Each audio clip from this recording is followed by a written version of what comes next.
Hey there, traders. It's after trading on Thursday here, and I want to get this video out because I'm not sure if I'm going to be around tomorrow or have time to do it tomorrow or on the weekend. So I just wanted to cover this last couple of days of trading.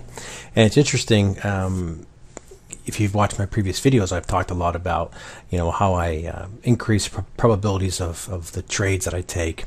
And Euro US dollars, like I've always said, since I've been trading with the SST, has been one of my favorite pairs. And I also look at the pound US on the 233 tick.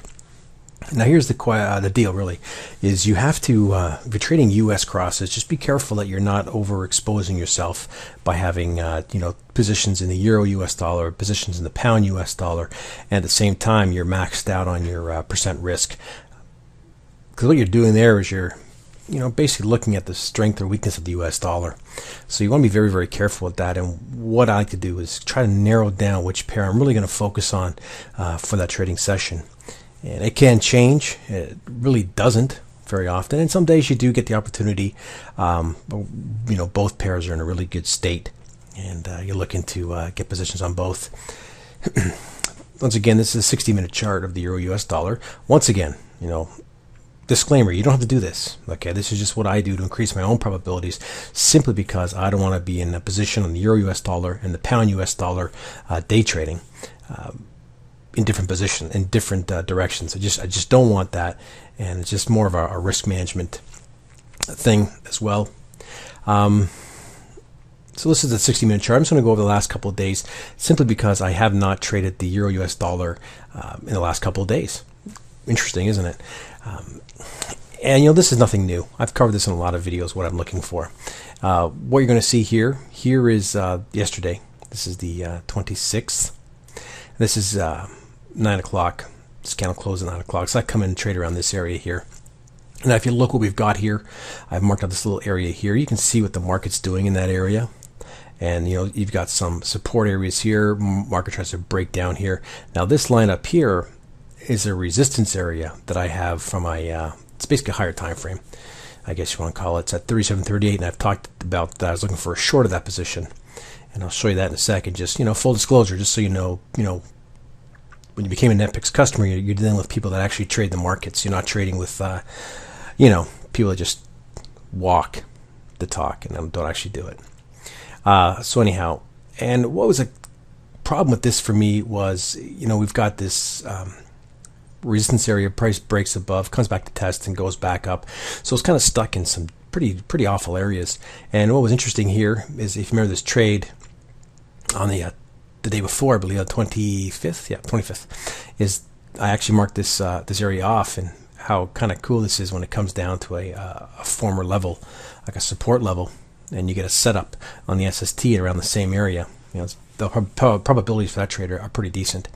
Anyhow, basically market dropped here, based a little bit, tried to rally up, based again, and then finally broke through off of this, and just based again. You can see it's having problems in this area right here, and I'll show you in a minute that I went short on this. You'll see it, and I actually went some nice in profit down to 36.80ish. Didn't take anything off the table yet because that wasn't part of my plan. Risking about 50 or 60 pips on this trade, and looking for 350. Whether it happens or not, it is what it is. Risk reward's good, and just see what happens. I guess we'll manage it in real time. Anyhow, and here's today's action right here. Come in, market rallied up, just based sideways at this area that you just got to scroll across, and you kind of see this area. Where is it? Well, I don't have enough data on this chart, but it was basically where the price had rallied up. You can see it on a daily chart. Actually, if you bring up a daily chart, you'll see this area around 37.38 area.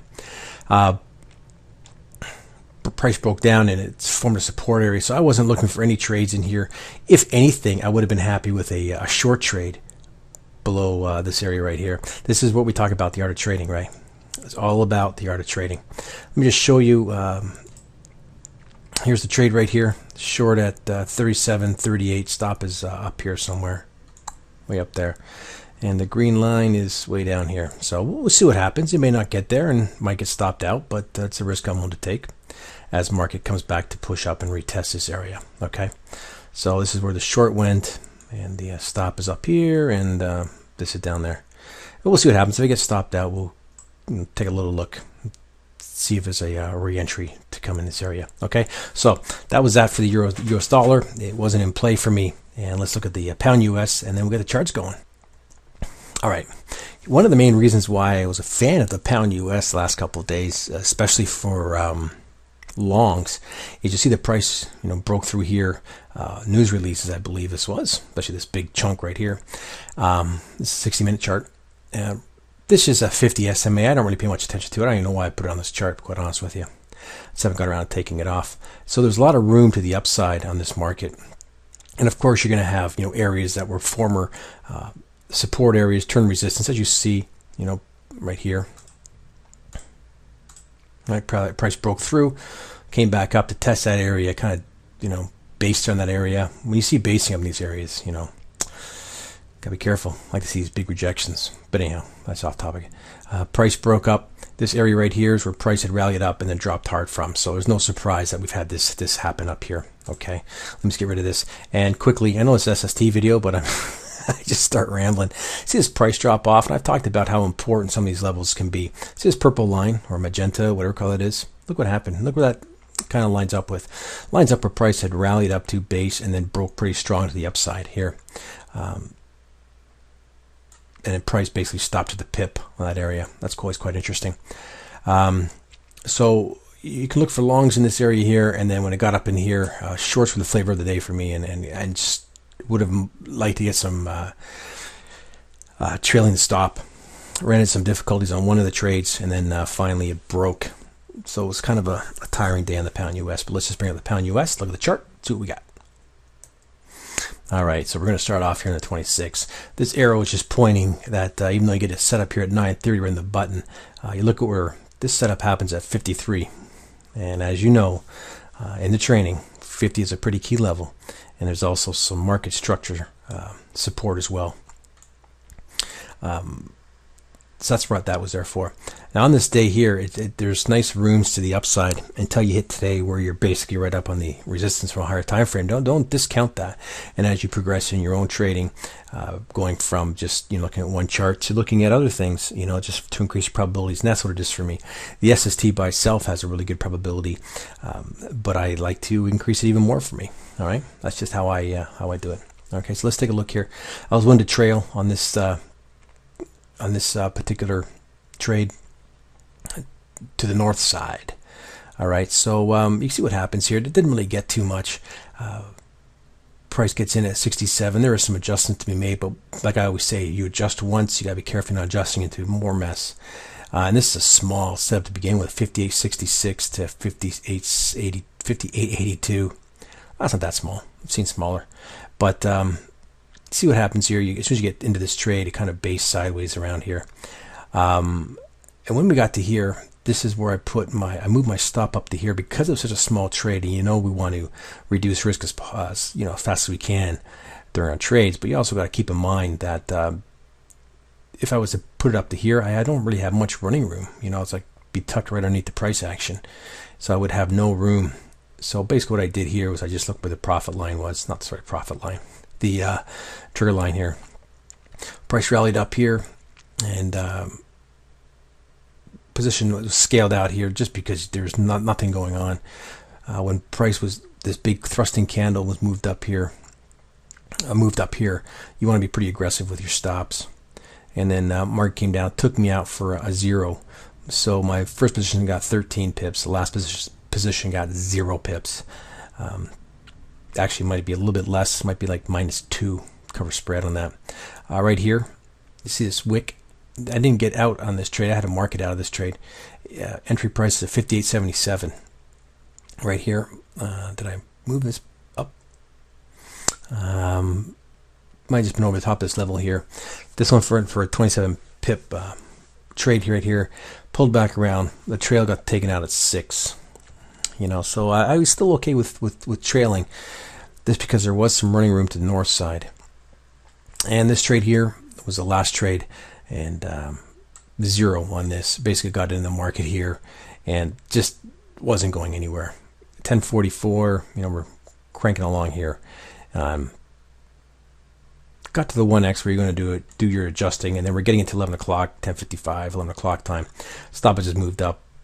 So, zero. Just even just mechanically you did this, you got to your 1x and you took some action on your stop, you would have pretty much got the same result on this. So, it was one of those days, this one cost you more in spread, and this one here, nothing really happened.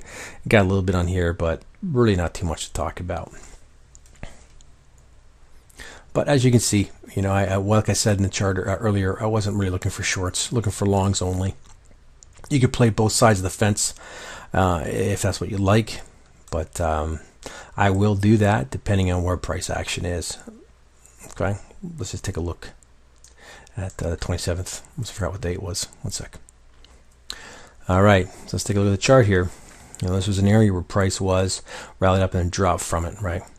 So you knew there was a lot of sellers in this area right here, especially you can see what drop this was here. So when price is rallying up, am I really looking for longs in this area? The answer is no.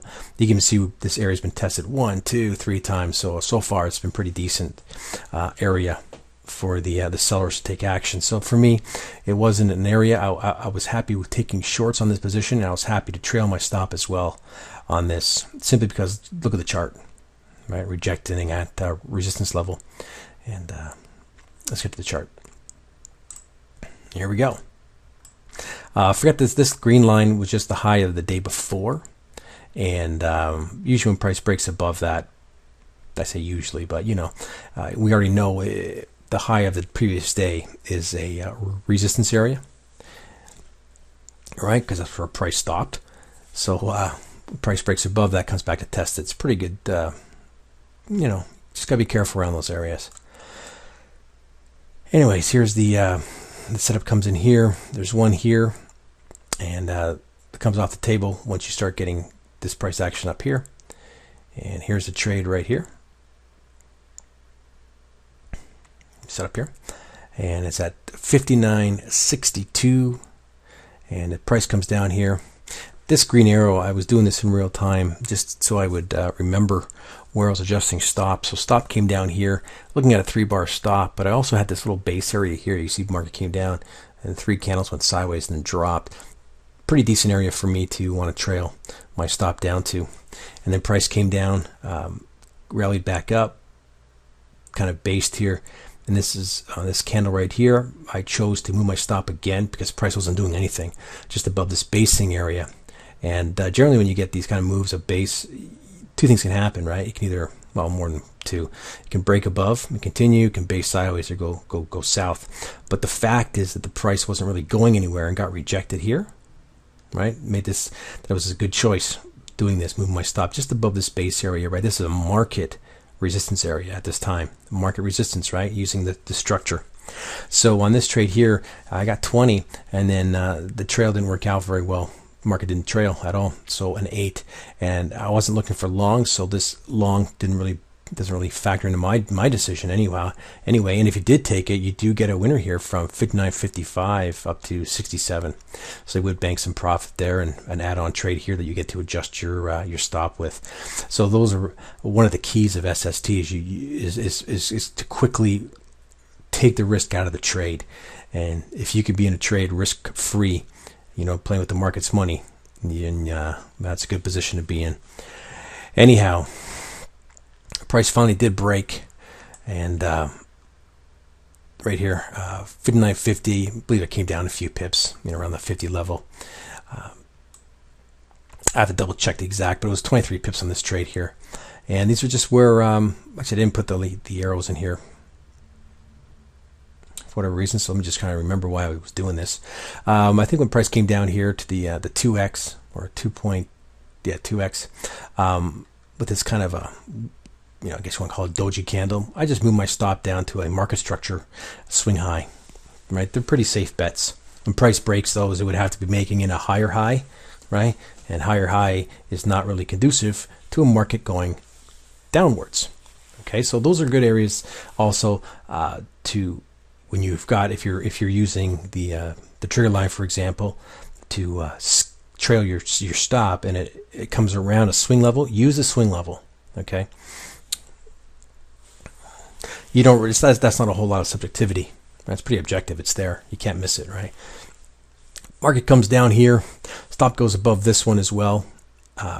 Finally get out for a plus 23 on this, and market moves down. And this is when you start trailing your stop down. And this is where all my stops were. And then when we got this long period of congestion, you can even see actually there's one printed in from my this trade here, I guess. Finally got taken out for 35 as the market goes up to retest the previous day's high, right there. Previous day's high, that's what that was, sorry. Green is high for me, and the red, if I can squish far enough. Red down here is the previous day low, the low of the market move, okay? So you can see what happened here. Market broke through and then broke down from the day before, and then came back up to retest that area, right? That's how markets work. So, you know, this was a lot better than yesterday. Anything else I want to point out? You know, you got in this sideways action. You know, the market's doing what it's doing, and you know, I don't want to sit here tick by tick by tick by tick. So, you know, could have I adjusted my stop even further down? Yeah, maybe, but this was just a long time today trading just for this this move here. But it was pretty good. You know, it's not bad. 35 and 23. I can live with that. And those are the trades that were on the pound US. You know, there was other ones you could have taken to add to your positions as well. There were smaller trades. This one's 59.54 to 68. 59.64. You got to the 2, right? So you had, well, you actually spike up a little bit higher. So you would have banked some profits. You would have had some decent day, both of these days. And just for giggles, let's just take a look at that Euro US dollar chart. All right, here's your Euro US dollar chart, and that's ugly. You know, it's just, you look at the higher time frame. Look at this. You know, that's just ugly price action. But here's the good news. The good news is the SST is doing what it's designed to do. All right, it's designed to decrease your risk as fast as possible. This entry price is at 36.63. It comes down just almost hits the 2 here. But you're at the 1x here, right? You would have made some adjustments. This is 36.64, looking at 39. So this is a nice size trade, right? So you would get an opportunity to be moving your stop and lock a few pips in here. So this trade here, if you're trading at my broker of Oanda, you know, 0.9 spread, you would have made some money on this trade. Going south on the north on the reversal, just by taking, you know, what you're seeing here, 36.86. You get past here, you get a chance to lock some more in, right? So once again, made some money in this trade here, depending on where your broker is. You don't get triggered in here. Here's a short at 36.72. Well, you could say you adjusted around here, but if you took this, well, it's 11.30, so you'd be done anyways. So you know what? Overall, you would have made a few pips. You know, covered a, you know, whatever. 10.05 on this one here. Let me take a look at this one. It's at 36.50. You would have gone down to 48 probably, right? 2 pips down. Low of this candle is 44. So you would have been in this trade here and got stopped out right here at 36 and change. If you took this add-on, sorry, I said reversal, right? Add-on type trade. Let's take a look at today. Once again, this red and green are the highs and lows of the previous day. What just a sloppy 5-minute chart this is. Wow. You can see it dancing around the high here. And I'm glad it did, because 37.38 was my entry price for a longer term short. We'll see if that plays out. If it doesn't, it doesn't. It is what it is. Let's get down here to 9:30. See what we got here. We've got an entry at 37.19. You have this whole mess around here, and I would hope that you would have adjusted around that. It's a 9-pip adjustment here. Looking at 37.19. It's a nice size trade though, right? It's like almost 40 pips roughly. Let's say 37.20 down to 36.80. That's a nice size trade. So you could afford an adjustment around here. So hopefully, it's 5-minute chart. So you would have had a chance to make this choice. And this is why it's always important when you do come in, you know, hey, you know what, you're coming in at 9:30, just look to the left. Look what you're looking at. Look to the left. Make that part of your ritual. Look to the left. So hopefully you would have stayed out of this trade. It's a no-brainer. I cover this stuff in my videos all the time. I know Troy does as well. It would have been nice if it would have broke, because you do have this, free reign here, and when it does kind of break, it gets down in this little area right here. It fires off. So what do we got here? Got a reversal here at 37.50. Obviously not going to go. You're going to go north at 37.52. Let's go to 52. Look to the left. Got this swing level here. That's how fast I did it, right? So I didn't look over here first. 58. High is 57, 58. That's nickel and dime, and whether you would have got taken in or not, I don't know. I can't say. When it comes close like that, variable spreads, who knows what could have happened here.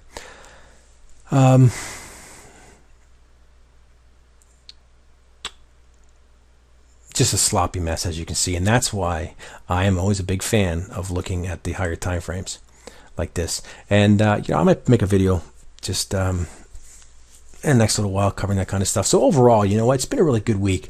Euro US dollar, pound US, just looking at the 60-minute chart, just seeing where we're at in the bigger picture. Bigger picture is huge. Don't ever discount the bigger picture. It's like when if you're flying a plane and you just cover your eyes, or just look down at your instruments without looking up. You're always tempted to look up, right? Look at the bigger picture, look what you're flying into, and that's what I like to do with my trading.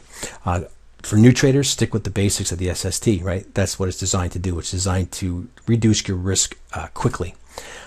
I know some of the trade plans have been changed a little bit, just to allow you a bit more breathing room with your trades, and but you can give yourself that that breathing room just by keeping in mind, swing levels, swing highs, swing lows, the high of the previous day, low of the previous day, just marking those levels off and seeing what price is doing around those areas. That's where the art of trading comes in. Okay. That is where the art of trading comes in. And that kind of stuff is very hard to teach. Okay, you'll see it after, I can't remember how many hours I've spent in front of charts, but it'll become second nature. I know Ron does it a lot, I believe, in the swing trading area as well, looking for proper levels. So let's wrap it up. I'm going to type in later what the overall pip is. I got to bring up the platform and stuff and take a look at that. But heck, you know what? I'll do it right here. One sec. Okay. So we're looking at here basically for the Euro US dollar. I'm going to say you're trading one standard lot of $10 a pip, which is that's static. It doesn't change. $10 a pip. If you're trading US dollar cross like this, Euro US, pound US, Euro yen, and stuff like that will change a little bit here and there. So what are you looking at? You're looking at one standard lot taking full positions, because you're not always trailing, right, for $300. And if you trailed, the trailing was 27.50, was 385 plus, actually, yeah, 385. And then, that's a total of 685. The Euro US dollar would have paid you trading one standard lot. And then pound US, no full targets, all trailing like this. Again, at 455, 245, $700. But I did a little hypothetical here. If you traded all right to full targets, just the targets, and then you're out, no trailing at all, it would have been a bit more, like $130. Okay. Now this is if you're trading a $10,000 under $10,000. If you're trading a standard lot, $100,000.